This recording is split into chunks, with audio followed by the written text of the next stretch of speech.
আপনি কি জানেন যে ইউটিউব শর্টস প্রতিদিন ৭০ বিলিয়ন বার দেখা হয়? যে ভিউ একটি বিশাল সংখ্যা। এটা স্পষ্ট যে ইউটিউব শর্টস অবিশ্বাস্যভাবে জনপ্রিয় এবং বিপুল দর্শকদের কাছে পৌঁছানোর সম্ভাবনা রয়েছে। আপনি যদি ভাবছেন কিভাবে আপনার ইউটিউব শর্টস ভাইরাল করা যায়, আপনি সঠিক জায়গায় আছেন। এই নির্দেশিকা আপনাকে দেখাবে ঠিক কিভাবে ইউটিউব শর্টস ভাইরাল করতে হয়।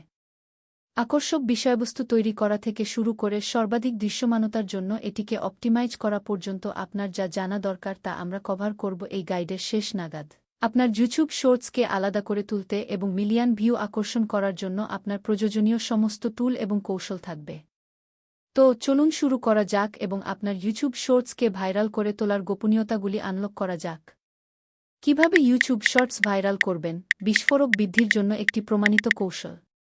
উদাহরণস্বরূপ, একটি আসন্ন সিনেমা বা বর্তমান ইভেন্ট সম্পর্কে একটি সংক্ষিপ্ত বিবরণ তৈরি করা আপনার ভাইরাল হওয়ার সম্ভাবনা উল্লেখযোগ্যভাবে বাড়িয়ে তুলতে পারে।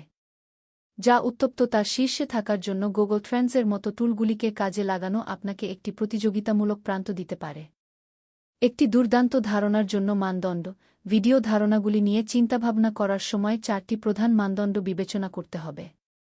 নতুনত্ব, নতুন এবং অস্বাভাবিক ধারণা বা উপস্থাপনা প্রবর্তন। অনিশ্চয়তা, পরবর্তী কী ঘটবে সে সম্পর্কে অনির্দেশ্যতার উপাদান যোগ করা। জ্ঞানের ফাঁক, শ্রোতারা হয়তো জানেন না এমন তথ্য উপস্থাপন করে কৌতূহলের অনুভূতি তৈরি করা। জটিলতা, বিষয়বস্তুর গভীরতা অফার করা যা দর্শকদের তথ্যের বিভিন্ন স্তর উন্মোচনে নিযুক্ত রাখে। ভিজ্যুয়াল এবং অডিটরি আবেদন, একটি সংবেদনশীল অভিজ্ঞতা তৈরি করতে প্রাণবন্ত ভিজ্যুয়াল এবং ক্রিস্প অডিও ব্যবহার করুন যা দর্শকদের আকর্ষণ করে। যেহেতু ইউটিউব শর্টস প্রায়শই মোবাইল ডিভাইসে দেখা হয়, তাই ভিজ্যুয়াল এবং অডিও মানের দিকে মনোযোগ দেওয়া সবচেয়ে গুরুত্বপূর্ণ। মানসিক সংযোগ বা কৌতূহল।